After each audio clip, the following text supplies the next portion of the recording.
I've been a cheater for the past 12 years. I've done things I'm not too proud about. I've made promises that I knew I wasn't going to keep. I've deceived, manipulated, abused, and lied about things that I could have easily been honest about. I know what it feels like to be cheated on by someone. But what do you do when a person cheating on you is you?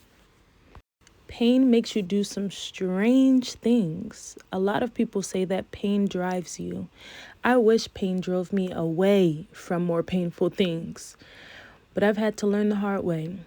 I have been in so much tormenting and crippling depression in my past that it ate me up. I can even say that I ate it up, literally. Not knowing how to cope and deal with such painful trauma caused me to create a strong bond with binge eating since the age of 8. I remember when and how it all started. It's really incredible what our brains can remember. Not only did I have to deal with a skin condition that all the doctors my mom took me to claimed was incurable, but now I also had to deal with the constant cycle of gaining weight from my comfort foods that were also making my skin and life uncomfortable. What a contradiction. Willpower was always something that I admired for others.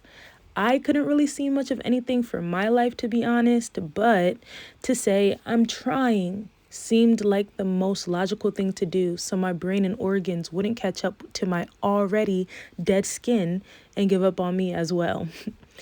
I didn't know if I wanted to be on earth or not, and deep down, I didn't.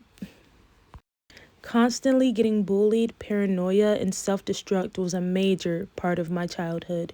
While others were out enjoying their day, I was in my room, itching, in pain, uncomfortable, embarrassed, and wishing my life would change, but doing nothing about it except for taking lots of before pictures over and over again, all of which are missing their after counterparts.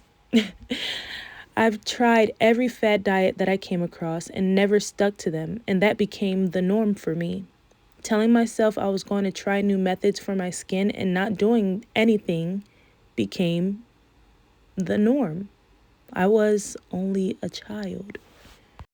In high school, my parents found a great dermatologist, and we again began treatments that was abandoned when I was little due to my mom's concerns.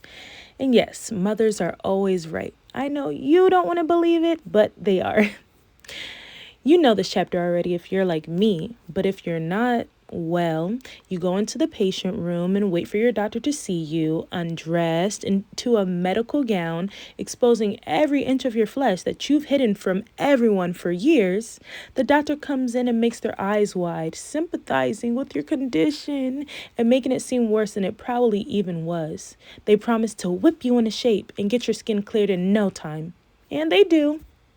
But welcome to your newest addiction. While it took years to begin to see the changes did come, and they were miraculous. But once the changes finally did appear, they vanished just as quick as they came, and nothing seemed to help anymore. No steroid creams, that is, but the next thing prescribed is even better, an injectable. I did do it though. I knew I had to put the needle down when I asked my brother to pinch my stomach while I took my dosage, and he thought I was kidding. He touched the point of the needle and looked at me like I was crazy. And then he asked, really all for clear skin? People blessed with clear skin could never understand the desire. When COVID came, it wrecked a lot of people's lives, but it really helped me to open up my eyes, my 2020 vision, if you will. I decided to go natural. Well, my mouth did the deciding, but my actions said otherwise. I went cold turkey, though. One of the best and worst experiences I have ever gone through. My eczema had never been that bad. Maybe the physical look of it had looked worse when I was younger, but the pain I felt was something I wouldn't wish on my worst enemy. It was like my muscles were so inflamed that they didn't know how to work anymore. I couldn't bend my knees. My whole body was so swollen. It looked like I had elephantiasis. I had huge scabs and even huger abscesses. My whole body itched and wept and burned at all times. I couldn't stand or take showers. I finally gave my life to Christ during this time period, and believe it or not, it wasn't even because of the pain that came from my skin, but the pain from my heart. He saved me. Jesus saved me. In the past, I deceived, manipulated, abused, lied, and cheated myself. They say once a cheater, always a cheater. But my story doesn't end there. This is the first day of the rest of my life.